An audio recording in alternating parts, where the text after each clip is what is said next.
Vamos a reflexionar hoy, con la ayuda del Señor, sobre el misterio de la unicidad de cada hombre, sobre el hecho de que cada hombre es un ser único e irrepetible.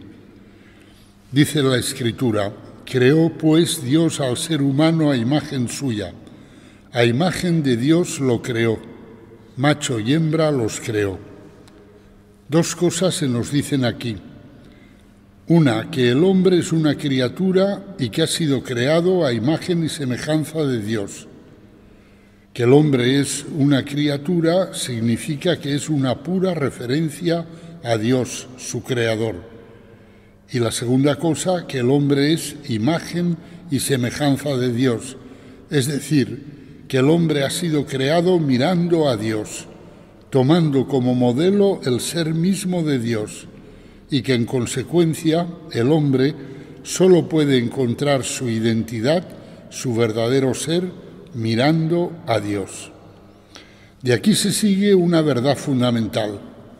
La medida del hombre no es el mundo, sino Dios. El hombre no es una pieza más de ese puzzle inmenso y maravilloso que es el universo, porque entre él y el universo hay una diferencia abismal, la que indica la expresión a imagen y semejanza de Dios, expresión que la Biblia aplica solo a la creación del hombre y no a la de los otros seres. De modo que el hombre no es un ser meramente natural. Eso significa que no hay ningún equilibrio ecológico que pueda llevarlo a su plenitud, porque él lleva en su interior una medida distinta de la del mundo.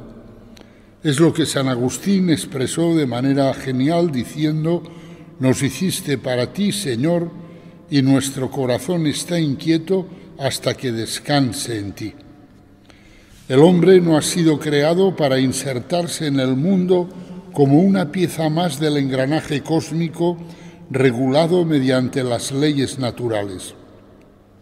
Todo el orden del cosmos, incluyendo los animales, está radicalmente sometido al hombre y a su crecimiento, porque el cosmos no está hecho para durar, sino para pasar.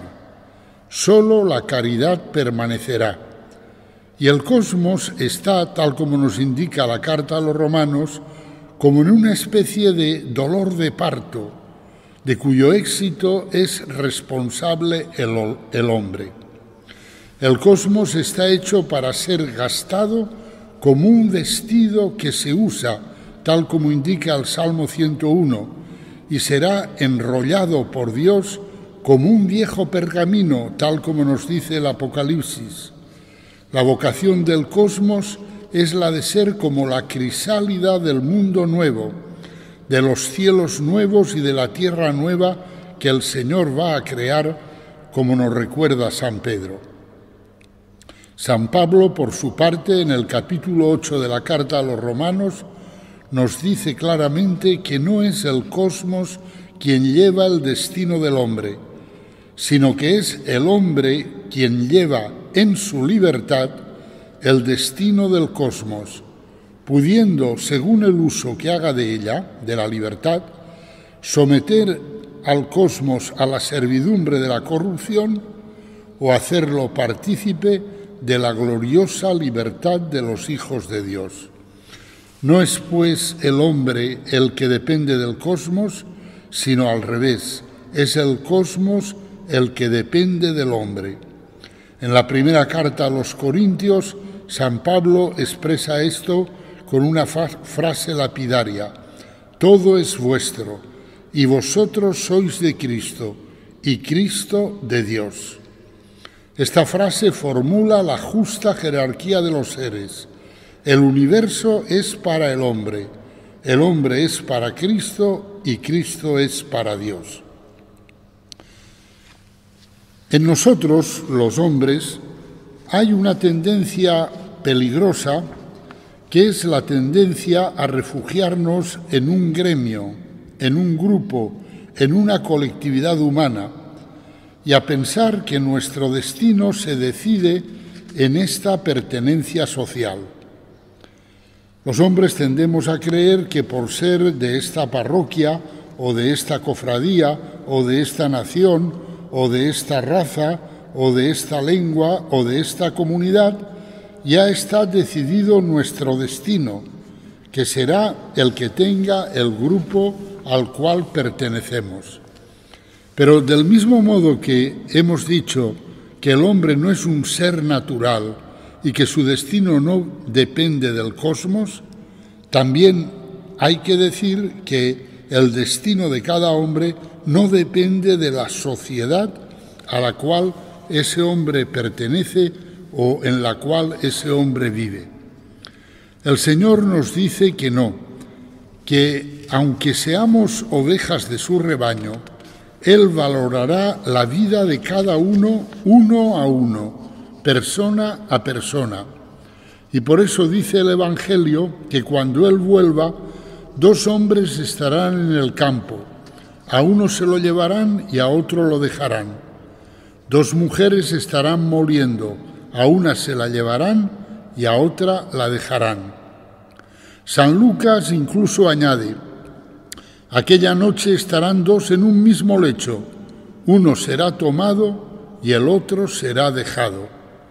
Ni siquiera el matrimonio garantiza un destino común para los cónyuges en el reino de Dios. Al final, cada uno será juzgado y valorado por sí mismo en su unicidad irrepetible.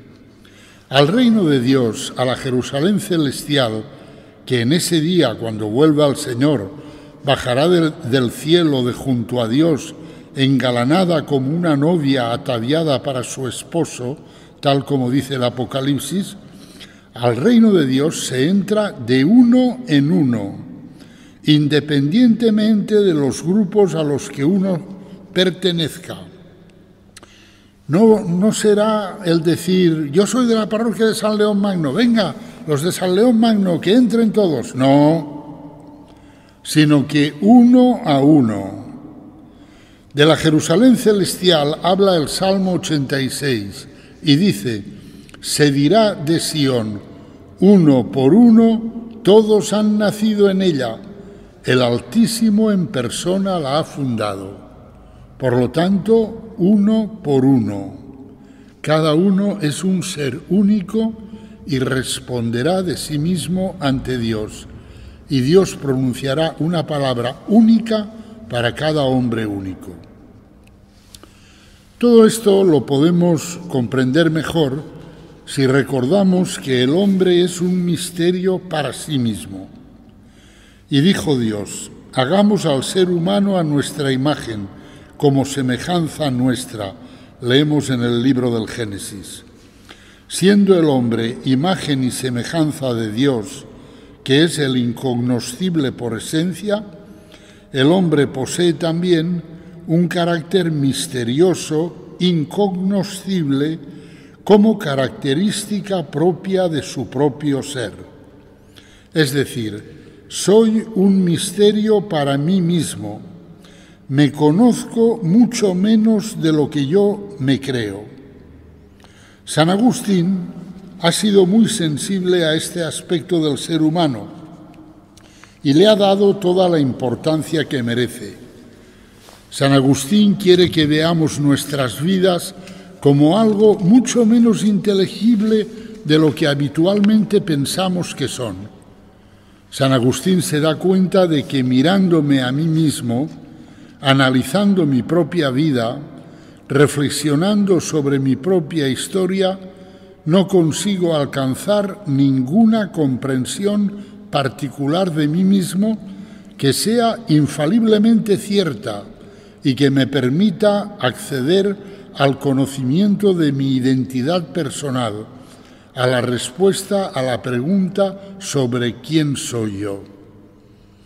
El fruto del esfuerzo por entenderme a mí mismo es, según San Agustín, reconocer que desconozco aquello que pudiera ser relevante para comprender la verdad última de mi identidad personal, para responder a la pregunta, ¿pero quién soy yo de verdad? Recuerdo una ocasión en la cual a un grupo de matrimonios les puse como tarea el redactar en una cuartilla la respuesta a la pregunta ¿quién soy yo? Cuando al mes siguiente nos vimos y leímos las respuestas, nos encontramos con la sorpresa de que nadie había respondido a la pregunta ¿quién soy yo? Todos habían respondido diciendo ¿cómo soy yo? Yo soy así, tengo esta manera de ser, tengo estas tendencias, me gusta esto, no me gusta lo otro. Pero la pregunta no era ¿cómo soy yo?, sino ¿quién soy yo? De todos modos hay que decir que esa es una de las preguntas más difíciles, la pregunta por el quién, que nos podemos realizar en esta vida. Si reflexionamos sobre las palabras del Génesis, comprendemos que esta situación de ignorancia sobre mi identidad personal es consecuencia de haber sido creado a imagen y semejanza de Dios. Por lo tanto, solo mirando a Dios es como podré aclararme sobre quién soy yo. Una vez que hemos reconocido cuán oscuros somos para nosotros mismos, de alguna forma advertimos que únicamente en la relación con la infinitud de Dios podemos acceder a alguna comprensión respecto de nuestra identidad personal. El reconocer mi ignorancia no supone adoptar una postura de escepticismo sobre la posibilidad de conocerme verdaderamente a mí mismo, sino depositar en las manos de Dios cualquier esperanza de verme a mí mismo en mi verdad completa. Por tanto, la conciencia de que en realidad no es mucho lo que puedo conocer de la verdad sobre quién soy yo, está entrelazada con la confianza de que mi historia entera es recibida y sostenida por la acción de Dios, testificada y unificada por el indisociable acto divino de amor y de conocimiento.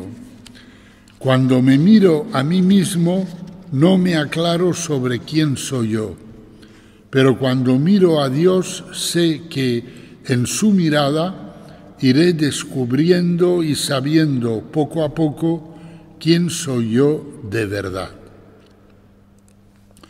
Y en ese sentido debemos recordar que el hombre es un ser en camino hacia su propia plenitud.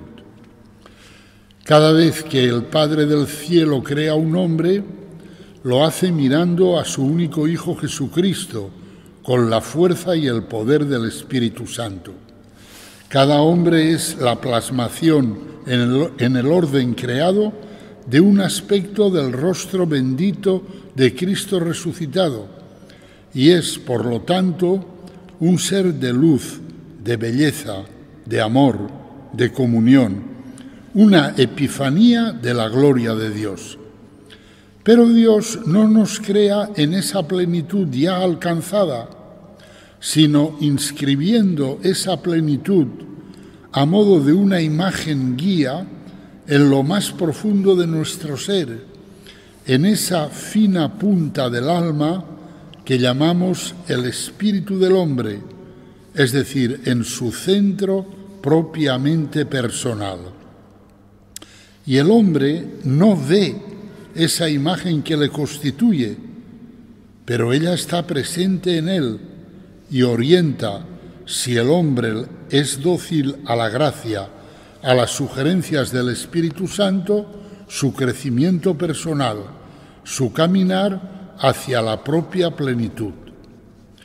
Y cuando el hombre peca, se aleja de esa imagen guía y, si se analiza profundamente a sí mismo, se da cuenta de que todo pecado no solo es traición y alejamiento de Dios, sino también traición y alejamiento de sí mismo.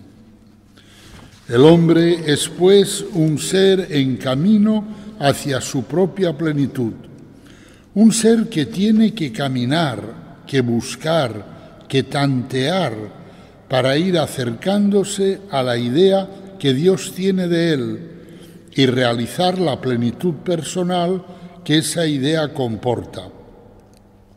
Esta idea constituye la verdad del hombre, de cada hombre, y es la respuesta a la pregunta sobre su identidad personal.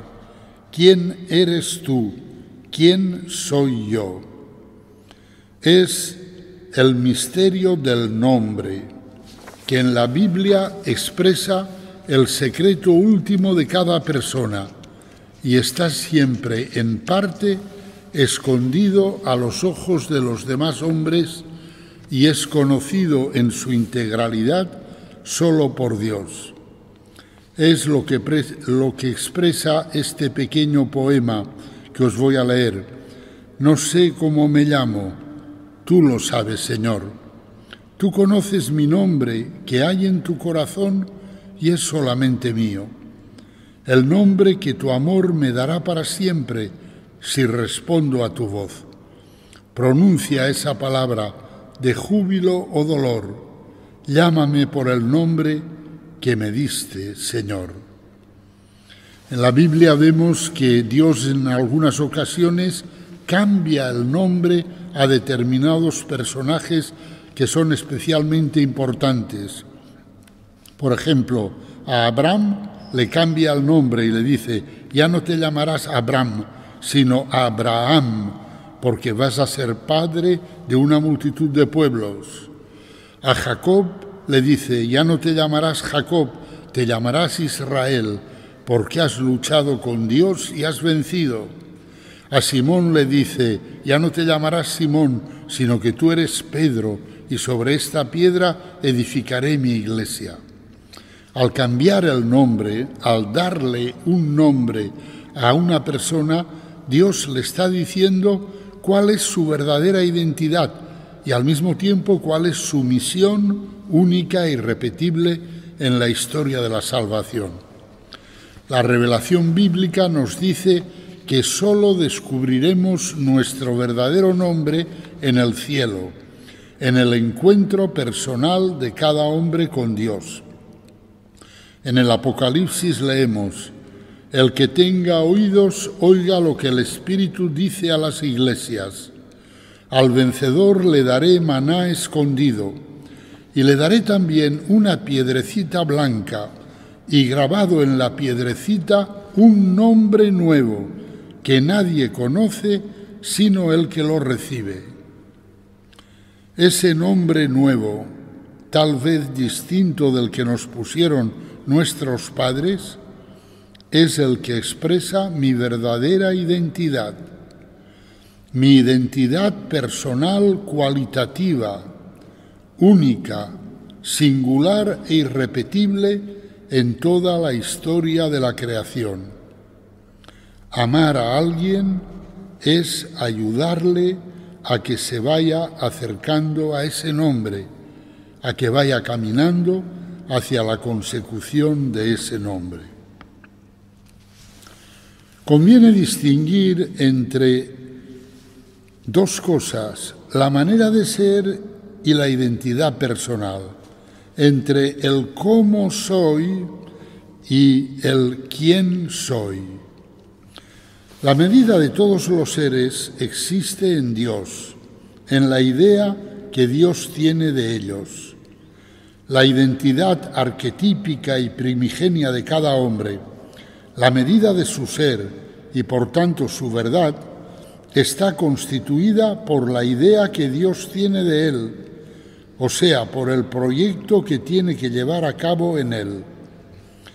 El hombre no tiene su verdadera y completa identidad en sí mismo, sino únicamente en Dios. Por eso, la esencia fáctica existente del hombre, es decir, su manera de ser, su cómo soy, no constituye toda la esencia de su ser, no es algo acabado que descanse en sí mismo.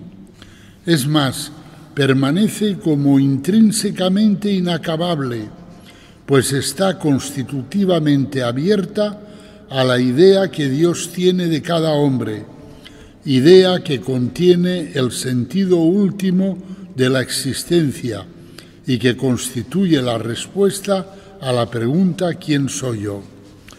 Por eso, una de las desgracias más comunes que hoy en día nos afligen en el plano espiritual es esa insistencia en que como yo soy de esta manera, pues es que soy de esta manera y no puedo ser de otra manera.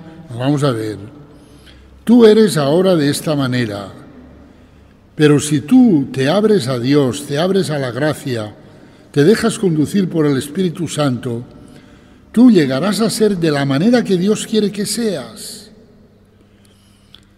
Y eso de decir, es que Dios me ama tal como soy. Sí, te ama tal como eres, porque si no, no te podría amar ahora. Pero te ama tal como eres para que seas, para que llegues a ser de otra manera. Por lo tanto, mucho cuidado con esas monsergas psíquico-espirituales de la aceptación de sí mismo y de que yo soy así y que como soy así, pues en fin, todo el mundo se tiene que adaptar a mi manera de ser. Un momento, tú eres así y de momento no te podemos amar más que tal como eres. Pero Dios te ama así como eres para que llegues a ser como Él quiere que seas. Lo que cada hombre es en sí mismo se trasciende ininterrumpidamente hacia la idea divina que Dios tiene de ese hombre, que todavía no se ha realizado, pero que constituye la medida de cada hombre en Dios. Por eso dos personas pueden tener la misma manera de ser, pero ser dos quienes, dos sujetos completamente distintos. La identidad personal de cada hombre, su quién soy yo, se expresa incoativamente en su naturaleza fáctica, en su manera de ser, en su cómo soy yo. Se perfila en su relación con los demás y con el mundo, pero únicamente posee su plenitud en la idea trascendente que Dios tiene de él. Esto significa que el hombre jamás tiene en sí mismo la norma de sí mismo, hasta tal punto que ya no tenga que dársela a Dios. La verdadera norma de cada hombre está en Dios y depende de la llamada y la misión que Dios haga a ese hombre.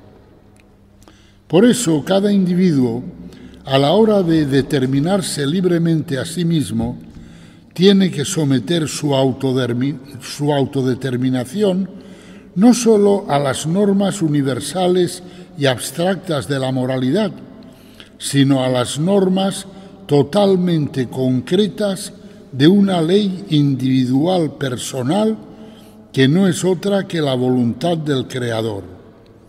Es decir, no basta con cumplir los 10 mandamientos, eso vale para todo el mundo.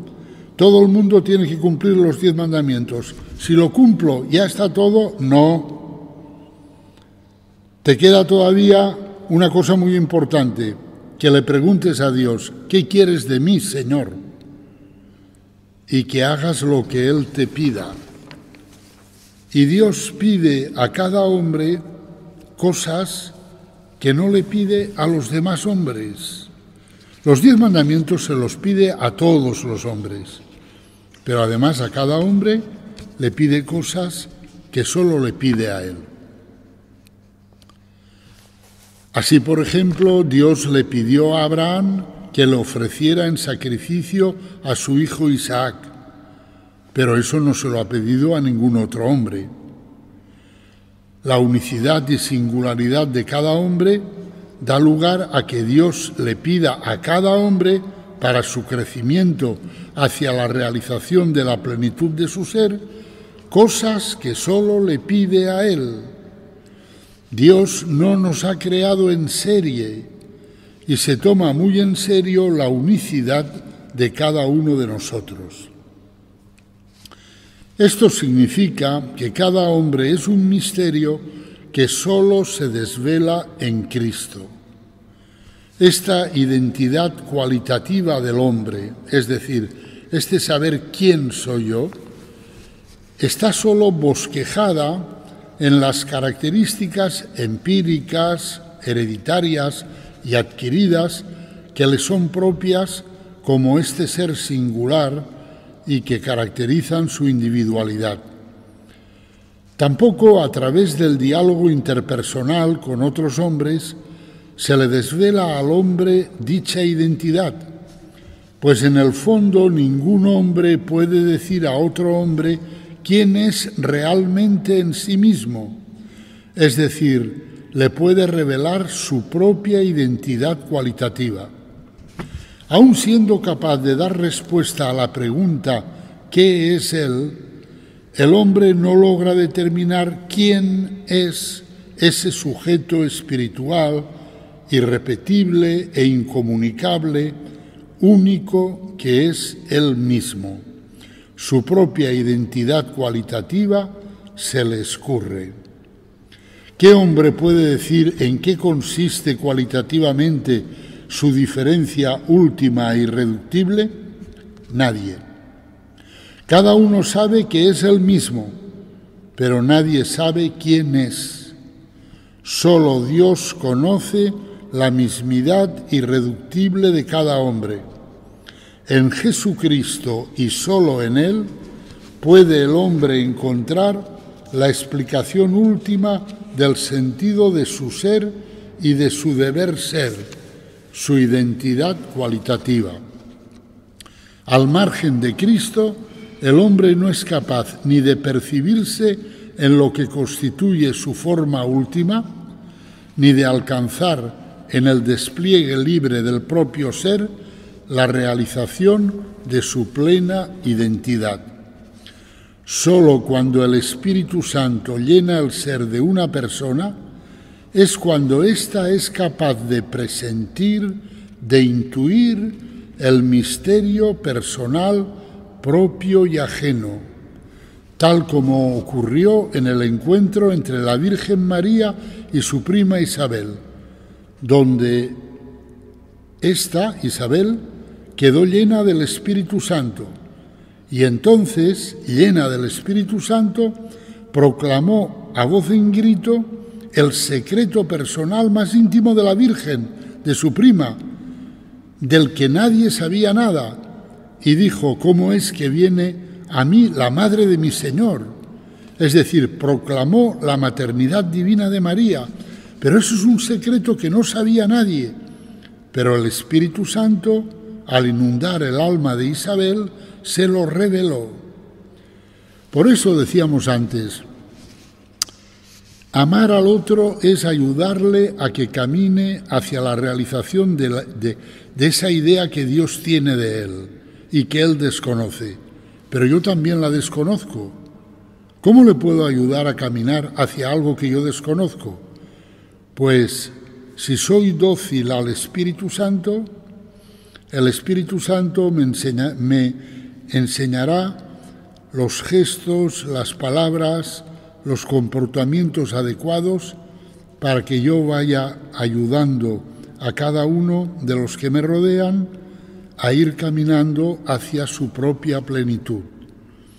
Aquí en este tema lo esencial es la docilidad al Espíritu Santo, lo cual nos recuerda la necesidad del silencio interior para poder escuchar las inspiraciones del Espíritu Santo, pues no olvidemos nunca que la voz de Dios es como una brisa suave, tal como comprendió Elías en el monte Horeb. Finalmente, digamos que hay un medio que nos da la Iglesia para ir conociendo o barruntando un poco el misterio de nuestra identidad personal, para ir avanzando un poquito en la comprensión de esta pregunta tan difícil: ¿quién soy yo?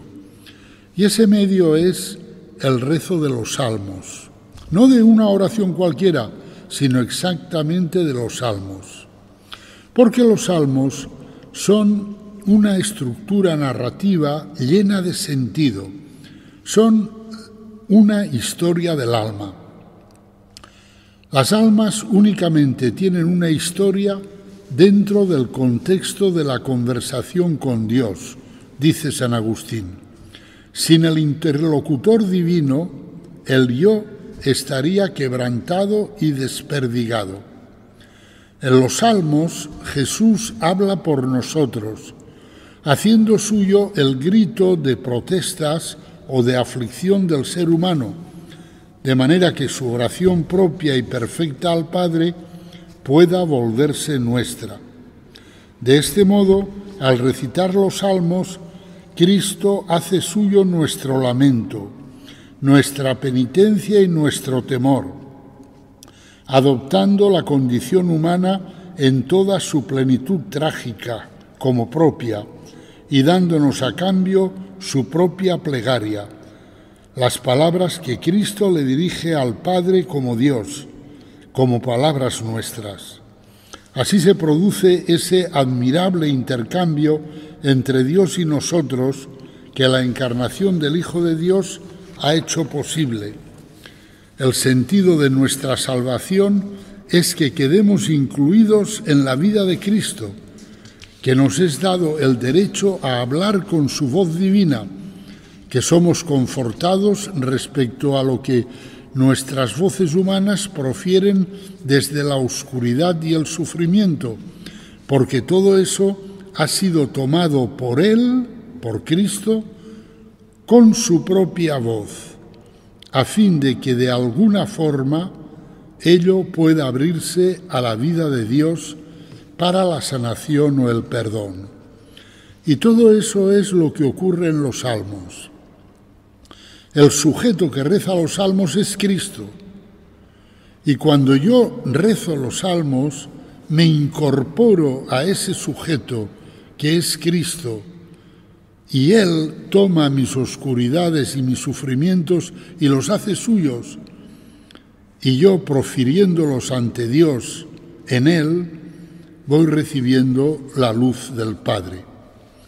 A medida que se recitan los salmos, lo profundo del corazón humano, jamás conocido por nosotros en su plenitud, se abre y se pone de manifiesto por obra de Dios. Frases, por ejemplo, como «Me estuvo bien el sufrir, así aprendí tus mandatos», o «Absuélveme de lo que se me oculta», o «Una cima grita a otra cima», o «Cometí la maldad que aborreces», o «Correré por el camino de tus mandatos cuando me ensanches el corazón», o «¿Hasta cuándo seguirás olvidándome?», o «Mis culpas sobrepasan mi cabeza, son un peso superior a mis fuerzas», o «Pecador me concibió mi madre», que todas ellas son frases sacadas de distintos salmos, ponen de relieve ante nuestros ojos dimensiones antropológicas, morales y espirituales de nuestro ser, recovecos de nuestro corazón que difícilmente descubriríamos por nosotros mismos, desvelándonos lo que no sabemos y no podemos saber respecto de nuestro pasado, presente y futuro. Y al pronunciarlas en la oración, en el recitado del Salmo, le entregamos a Cristo los gritos, las lágrimas, las aspiraciones, los anhelos y las esperanzas que ellas expresan y que Cristo ha abrazado en su encarnación para que las pueda utilizar en su obra redentora. Por eso la conclusión de esta meditación sobre la identidad personal de cada hombre nos aboca a la plegaria, a la relación con Dios y de una manera especial a los salmos, en los que, como dice San Agustín, Dios se ha dignado alabarse a sí mismo para darnos a nosotros las palabras adecuadas para alabarle a Él. Y en los acordes desconcertantes porque rebasan por completo nuestras expectativas de esa alabanza a Dios, yo voy descubriendo poquito a poco no solo quién es Dios, sino también quién soy yo. En el nombre del Padre, y del Hijo, y del Espíritu Santo. Amén.